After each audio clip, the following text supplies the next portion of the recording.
Well, it was one small step for man and one giant leap for an analog man. I went in the in groove.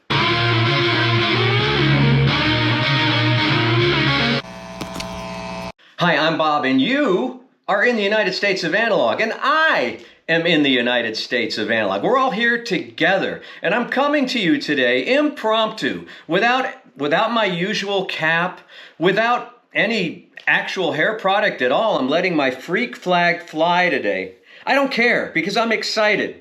I'm excited. I've gone full Dylan Highway 61 today for you, because I'm excited. This weekend, something really great happened, and I wanted to tell you about it. I wanted to share it with you because sharing is caring. And what kind of friend would I be if I had a great analog experience over the weekend and didn't tell you about it? I wouldn't be a good friend at all, and I certainly wouldn't be a good influencer.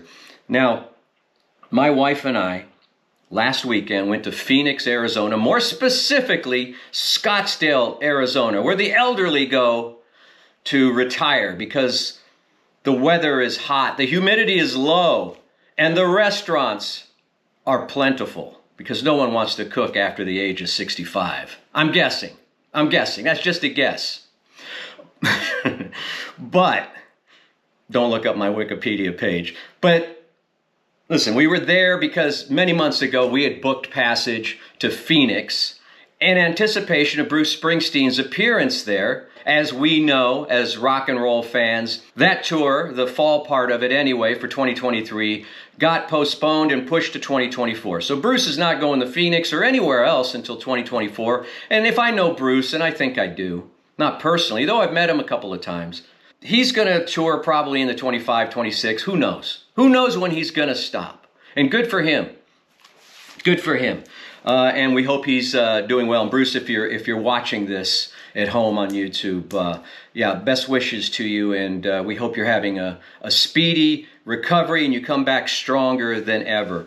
So we decided to keep that date because we've got a friend named Mark in Phoenix, and he's got a band, and he was going to be playing a show at a local resort where we were staying. So we thought, you know, why not make a weekend out of it, a couple's weekend out of it? And I'm glad we did because we had a lot of fun. Fantastic resort, the Andaz in Scottsdale, Arizona. I'm not getting it. This is not a paid promotion, but if you've got the means, you've got the time, it's a excellent resort. You won't want to leave it once you're there. You want to stay on property. It's so great. Anyway, again, not a paid promotion. We decided to stay. And on Saturday, during the day, this past Saturday, you know, I thought, well, I had it in the back of my head. I wanted to go to the In Groove in Scottsdale, Arizona, and see Mike Esposito and see his new operation, his brand new store. Now listen, I'm like you. During the Pando, I was tired of network news. I was tired of local news. I was tired of internet news. I was tired of everything. I was tired of Hill Street Blues.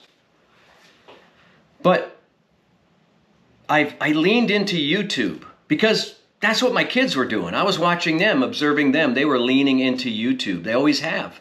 Kids don't watch network television. They don't watch local television.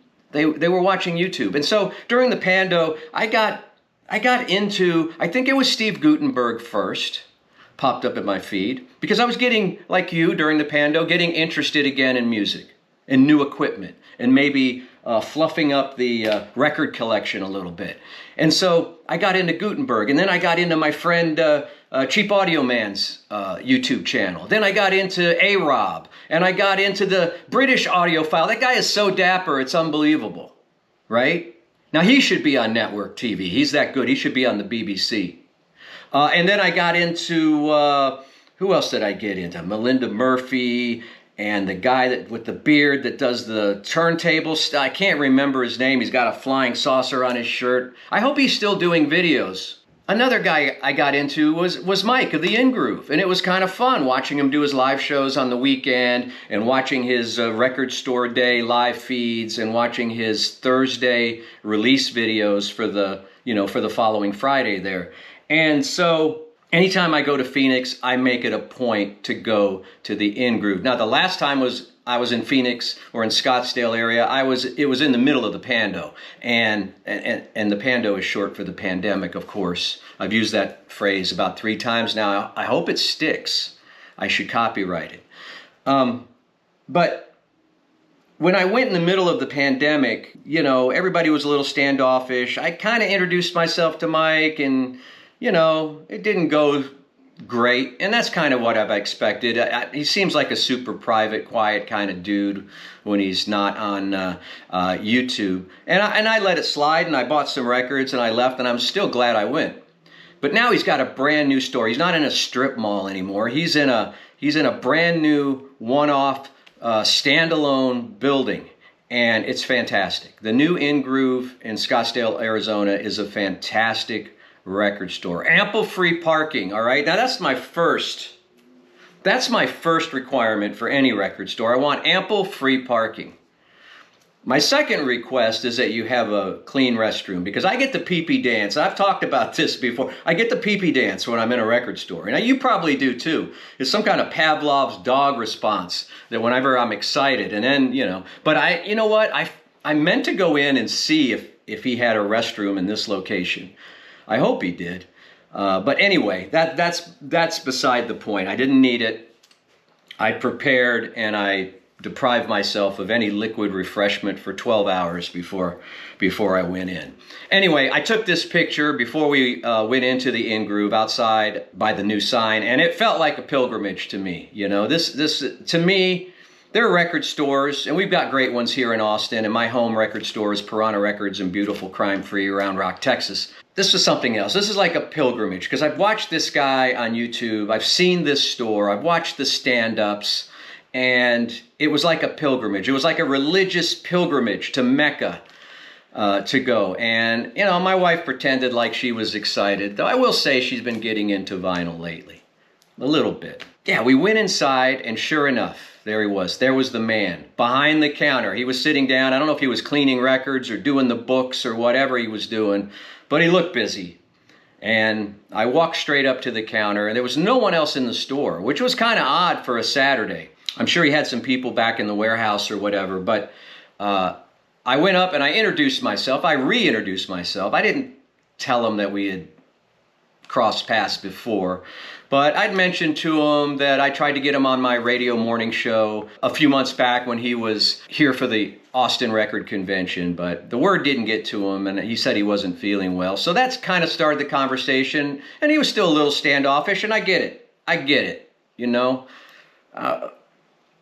Not on YouTube, but kind of locally, I am somewhat of a public figure. I've been on radio for 30 years or whatever, so I get it. Sometimes people approach you, and you know, you're gotta kind of feel it out and see what's going on.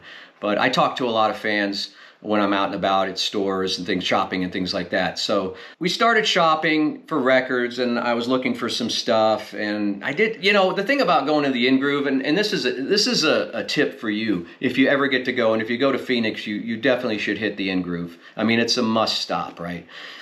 Go with a list, because you can't really tell from the videos how extensive and deep that store gets. You know, it harkens back to a place we used to have here, a chain called Sound Warehouse, but that was back in the day of a lot of new releases where, you know, you would go to the Beatles and there would be, you know, a couple of shelves of Beatles stuff and a couple of shelves of Stone stuff and all that, and it was mostly new releases. This is a mixture of old, you know, vintage and new, and there's a lot, and some of the band sections are really deep. I saw stuff that I haven't seen here in local record stores, and I was quite happy about that. And that's what you hope to happen. But go with a list, I think. I think that you'll have more success. I went in with, kind of like I went into this video today, with an empty brain, and I didn't have a list. But I started picking up some stuff.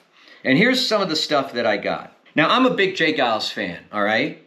I don't know if you know that about me. I'm a big J. Geils fan. For my money, Peter Wolf, and I'm sorry I'm pointing at you so much, but I want to be direct. A politician would do that. Peter Wolf, for my money, third greatest frontman of all time. You can fight me below in the comments, but I go, and I've seen all three of these acts, So I'm coming from a place of experience. I'm going to go James Brown, who I saw at the Austin Opry House in the 80s. Bruce Springsteen, who I've seen numerous times around the country. Peter Wolf, number 3, the leader of the J. Giles Band. And I saw this and I picked it up because I don't think I have this. I might have it, but I don't have a DJ copy. You see the DJ label there? That's pretty cool, and it's not even marked. Normally the DJs or the program directors would mark the boxes of the tracks that were safe to play on the radio or were part of the playlist. But this is the best of J. Giles Band Volume 2. It's a yellow label. It's not a white label promotional, but it's a yellow label Atlantic. It is a promotional copy. It's got the gold foil imprint here. And this was only $7.99, super clean. I played it yesterday, and you know if you follow the In-Groove, they ultrasonically clean, and it shows, and it's got me wondering if I shouldn't buy an ultrasonic cleaner of some sort because of all the used records I picked up that day that I've played are flawless. Flawless. Some were still in the shrink, as this one was. Now, this is a record I've been chasing for about 1.5 years now. This came out Record Store Day last year, and I had it in my hands. I was at Piranha Records in beautiful crime-free Round Rock, and I had this in my hands, and I was going over budget, and I put this back, and I instantly regretted it when I left the store. I instantly regretted it. It's on 2 red vinyl kind of splattered discs. Don't shoot me, I'm only the piano player. It's got a lyric book, original album, session demos on the 2nd disc and all that. It's one of my favorite Elton John records. And guess what? Mike had it. I've been looking for this in record stores for 1.5 years, and he had a shrink-wrapped copy for me. And you know what? It wasn't overpriced. It was pretty much the same price that it was issued at on Record Store Day 2022. Now, I love a good tone poet, and Mike and I started having conversations about records, which led into a conversation about hi-fi gear, which he also sells. And definitely check out his hi-fi gear because there's some really good stuff in there. This came out. I saw this in his Thursday release video a couple of days before, so I picked it up. He had a copy in the back because there wasn't one in the stacks, and he sent one of his employees back to get this. This is Grant Green. I Want to Hold Your Hand. Tone Poet. The Tone Poets, for my money, best sounding records you can buy. I've bought $150 UHQRs that sounded like trash, hot trash. I've bought some Mobile Fidelity stuff.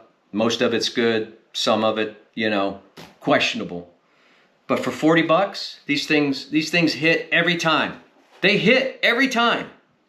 And this one is pretty cool. It's got a cover of the Beatles, I Want to Hold Your Hand, hence the title of the album. And it's got some other actual jazz numbers that I actually have heard of before. This could be The Start of Something by Steve Allen, Stella by Starlight. So, haven't heard this yet, but it's going to be amazing. This is going to be played upstairs in the reference system. Now, before we get to the rest of my In-Groove haul, let me tell you that my friend, Mark, is also friends with Nils Lofgren of the E Street Band. Because Nils, I don't think I'm giving anything away here. I don't think this is any secret squirrel stuff. But Nils, I think, resides sometimes in the Phoenix area. And Mark brought me this as a gift from Nils. It's his new album. It's got Neil Young on it and a bunch of people that you would recognize, a bunch of names. Nils Lofgren, Mountains. And this is put out by Cattle Track Road Records, 2023. Brand new Nils Lofgren solo project album. And it's, look at that. I hope you can see that. It's in gold Sharpie. Nils has inscribed it. Can you inscribe a record or do you autograph a record? I feel like it's inscribed because there's a little message that says healing and happiness. Bob and Jennifer, healing and happiness. Nils Lofgren, it's got his peace sign. So cool for Mark to bring this to me, courtesy of Nils. So thanks to Nils, thanks to Mark. This is very special, and this will go on display after the Christmas albums come down in my Japanese style kisa bar that I'm doing my shows in. Thank you, Nils. Thank you, Mark. And check out the Dusty Rambler project. They probably are streaming online. It's some pretty cool folk Americana stuff.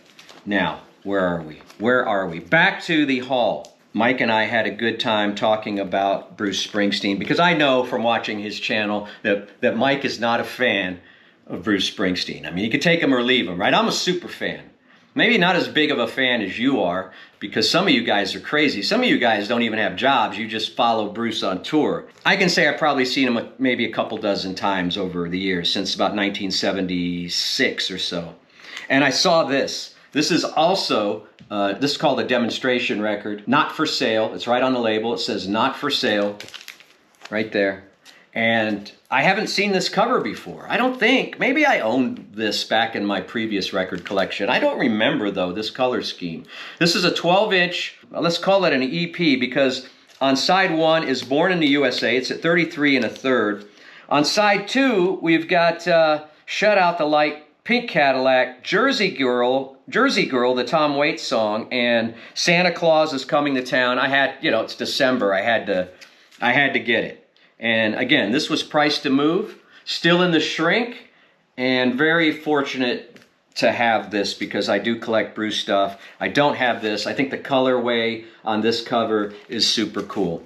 Also super cool, and I've never seen this before in a record store. I didn't even know it existed, but the vinyl edition of Bruce Springsteen, The Promise. It's a triple album.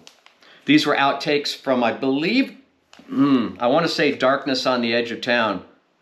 It's either outtakes from The River or outtakes from Darkness on the Edge of Town. I don't remember. I have the box set on CD. But man, 3 clean. Again, this was not only marked as used and sold as used for about 40 bucks for 3 discs. It was completely shrink wrapped, sealed shrink wrapped. Unbelievable.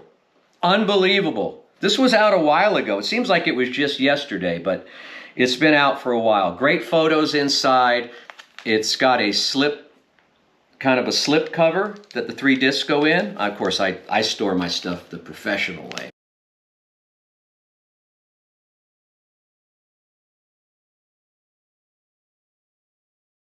And so, yeah, it was, you know, I think Mike, and he might disagree if he sees, Mike warmed up to me a little bit. You know, I told him I was a fellow influencer. He was kind and said he heard of my channel, United States of Analog. He probably hasn't. I've referenced him a few times. But we got to talking about records and MoFi, and I thanked him for breaking the MoFi scandal and how brave he was to do that. And I told him what a great record store he had, and I asked him if I could go back and see his little hi-fi room, and he allowed it. And I wish I'd asked him if I could go back and, you know, I was caught in the headlights, man. I got in there and I was just awestruck when I went in there. And after I left and got back to my hotel room, and I go, why did I spend all afternoon there? Why did I feel the need to get out, get a few records? My budget was $200. I came in at $235 with tax. Why didn't I spend the whole afternoon there? Right now I want to go back. I want to go back because there's so much. It's so deep. You can't even. Your mind just gets blown, right? You can't conceive of that much stuff. And there's stuff under the counter, like collector stuff, and there's stuff on the back wall, and there's hi-fi gear, and it's just like you're like a kid in the candy store. I know that term has been used so many times, but that's exactly how it feels. And I locked up. Thank God I didn't have to pee, because I don't know if he had a restroom or not, but I locked up. And I got a few things. I spent my budget, and I can't wait to go back. And if you're in the Phoenix area, or if you are in, you go on a vacation or something, and you're in Phoenix, you got to go to the In-Groove. I mean, this is for you. If you're here in the United States of Analog, you like records, you like music, you like hi-fi gear, you want to feel like a kid again, you got to go to the In-Groove in Scottsdale/Phoenix, Arizona. It was mind-blowing. It was mind-blowing, and I wish I'd stayed longer. And I want to thank Mike for humoring me and talking to me and posing for this final picture. This is where he does his stand-ups every Thursday on his YouTube channel, and we took a great picture here. He's a giant of a man. He's looking good. Thank you, Mike, for everything you do, for keeping our hobby alive, for keeping vinyl alive, for breaking the big stories that no one else will break. Say what you will about Mike in the In-Groove. His heart's in the right place, I think. He loves vinyl. I'll see you next time. If I don't see you in the In-Groove or Piranha Records, I'll see you in the United States of Analog.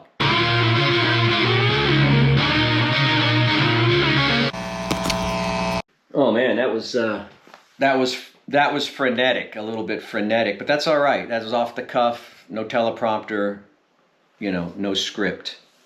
Did I even ask people to like and subscribe? My goal was 5,000 subs by the end of this year, and I ain't gonna make it. I ain't gonna make it, kids. Dad's not gonna be able to put food on the table. He did buy this Jeff Tweedy book, though. That's pretty cool. I love me some Jeff Tweedy of Wilco. Pretty cool.